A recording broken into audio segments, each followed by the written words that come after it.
Hello student, देखिए आज मैं फिर से आप लोग के सामने रामानुजन सीरीज का 10 लेक्चर आ गया।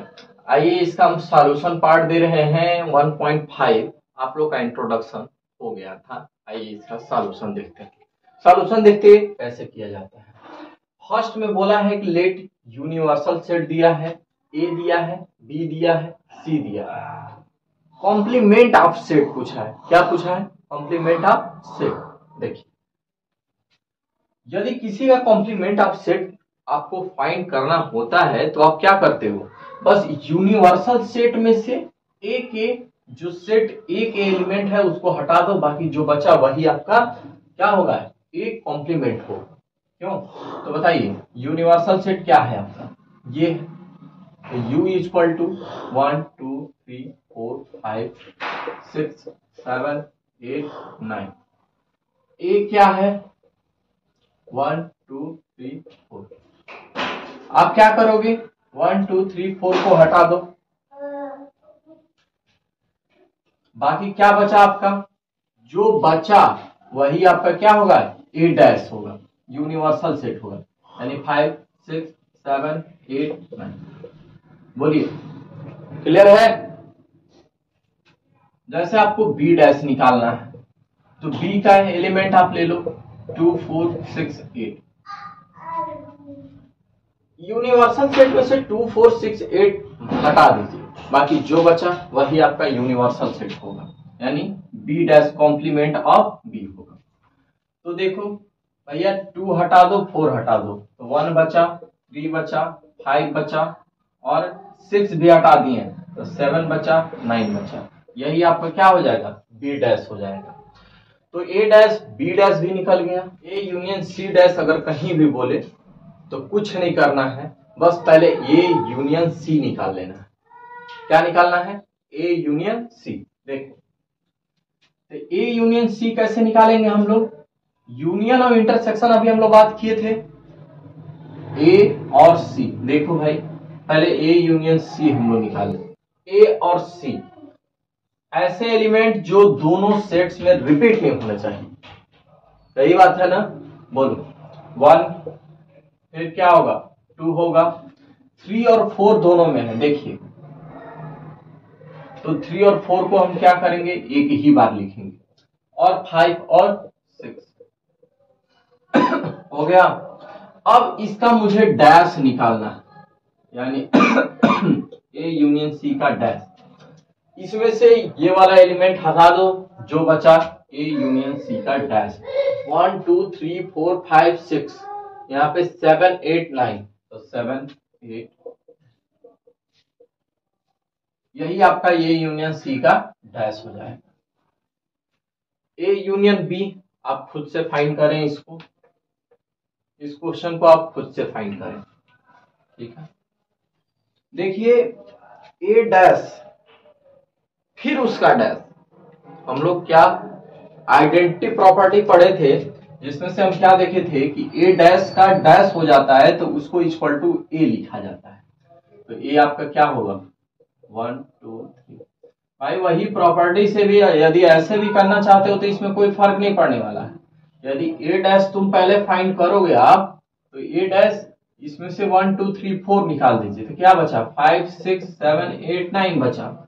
फिर इसका फिर डैश करेंगे आप, तो फिर लौट कर यही वाला आपका आ जाएगा 1 2 3 4। तो वही बातें हैं। ठीक है, क्लियर है? बोलिए, 5 क्वेश्चन 6 देखिए, बोला है बी माइनस सी का डैश। सबसे पहले हम लोग क्या निकालेंगे? बी माइनस सी। ऐसे एलिमेंट 4 6। सी आपका क्या है जी? 3 4 5 6। यदि हम बी में से सी को माइनस करें तो क्या बचेगा? बोलिए, ऐसा एलिमेंट जो दोनों में हो, बस उसी को हटा दो। रहा है 4 मिल रहा है, 4 को हटा देंगे। 6 मिल रहा है, 6 में भाई 4 भी मिल रहा है, 6 मिल रहा है, यानी आपका बचा क्या? 2 और 8। तो b माइनस सी क्या हो गया, 2 माइनस 2,8। ठीक है, अब इसका b माइनस सी का कॉम्प्लीमेंट फाइंड करोगे तो इसमें से 2 और 8 हटा दीजिए, बाकी क्या बचा बोलिए। 1 बचा, 3 बचा, 4 बचा, 5 बचा, 6 बचा, 7 बचा, 8 नहीं बच रहा है, 9। बस यही b माइनस सी कॉम्प्लीमेंट हो जाएगा। ठीक है, इसको a डैश हम लोग कैसे फाइंड करेंगे।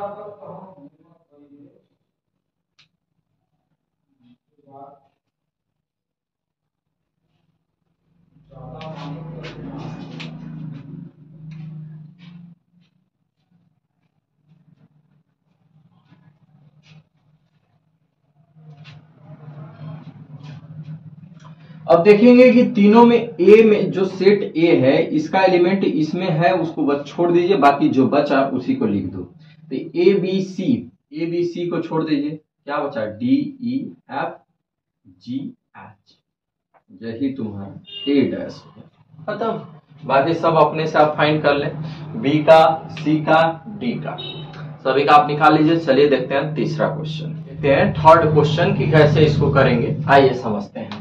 देखिए इसमें क्या बोला है कि इसका भी कॉम्प्लीमेंट फाइंड करना है, यानी x such that x is a even natural number है। यदि इसका कॉम्प्लीमेंट फाइंड करोगे तो क्या आएगा, देखो भाई इवन है तो ऑड आएगा, सिंपल सी बात है। तो लिख लो x such that x is an odd natural number. क्यों, अब इसको हम लोग कैसे करेंगे, यह भी ऑड दिया है तो इवन लिख दो।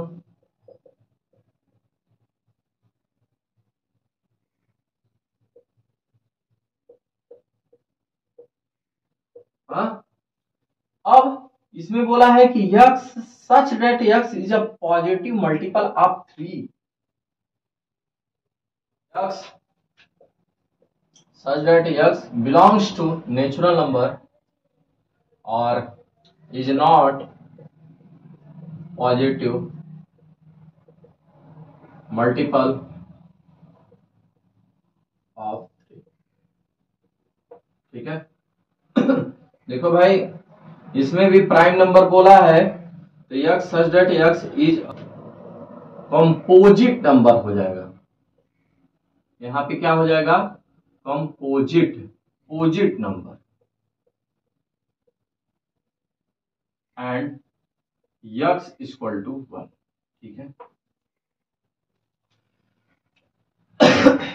इसमें भी क्या लिखेंगे हम लोग, x सच दैट x, अब भाई यहाँ पे प्राइम नंबर है तो ये कंपोजिट नंबर हो जाएगा, ये and x equal to 0, x such that x belongs to n is not divisible by 3 and direct लिख दीजिए। देखिए परफेक्ट स्क्वायर बोला है तो इसमें भी लिख देंगे कि x such that x is not perfect square.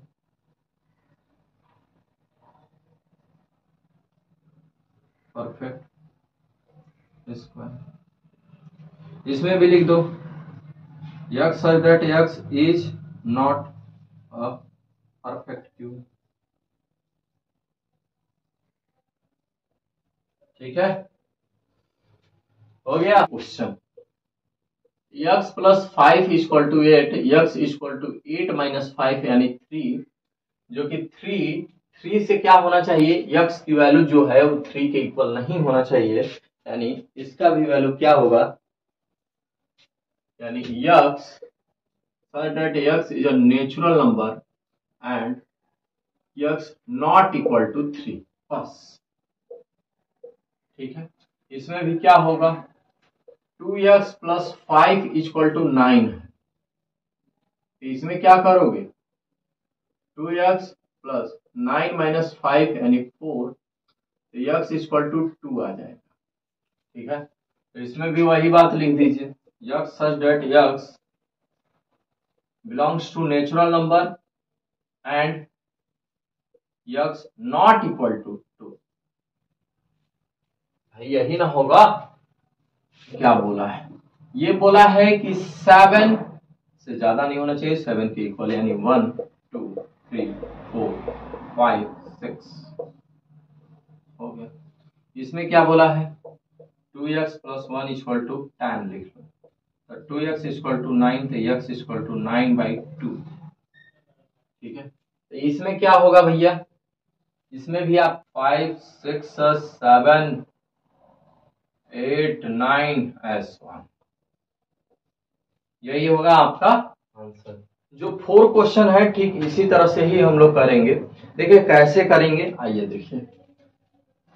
बोला है एक यूनिवर्सल सेट दिया है, क्या दिया है, एक यूनिवर्सल सेट, और उसमें क्या बोला है कि इतना इक्वल टू इतना इतना इक्वल टू इतना प्रूफ करना है, वेरीफाई करना है। तो सबसे पहले हम ए यूनियन बी निकालेंगे। ए यूनियन बी निकाल लीजिए, क्या होगा, यदि आप ए यूनियन बी निकालते हो तो भैया तुम्हारा आता है, इसी में 1 है क्या जी, कुछ मैं गलत लिखा हूं क्या, 2 2 4 2 2 4, ठीक है।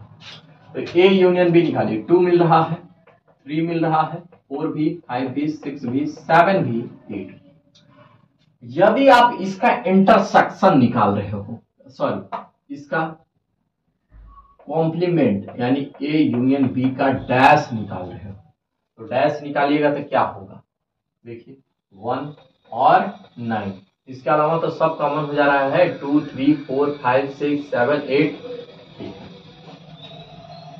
बोलिए कोई दिक्कत है, नहीं। अब हमें फिर से अब ए डैश निकाल लो, कितना आएगा, ए डैश 2 4 6 8, तो यहाँ पे 1 आएगा, 3 आएगा, इसके बाद 5 आएगा, 7 8 है, 9।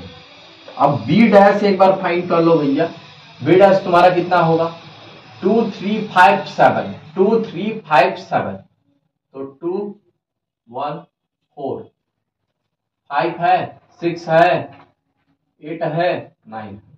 अब इसका आप यूनियन इंटरसेक्शन फाइंड कर लो, इसका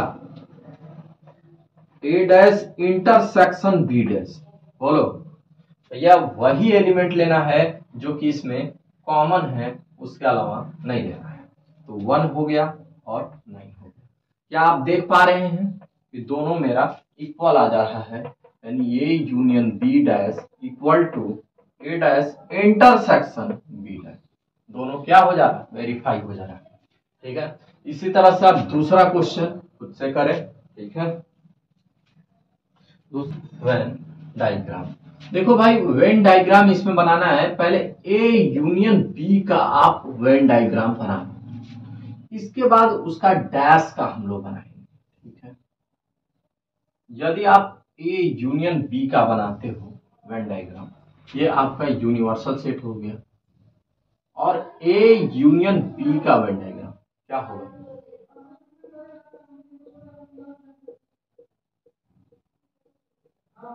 ए यूनियन बी का वेन डायग्राम है। ठीक है, अब इसका इंटरसेक्शन, यदि हम इसका इंटरसेक्शन, ये वाला जो पार्ट है ना आपका,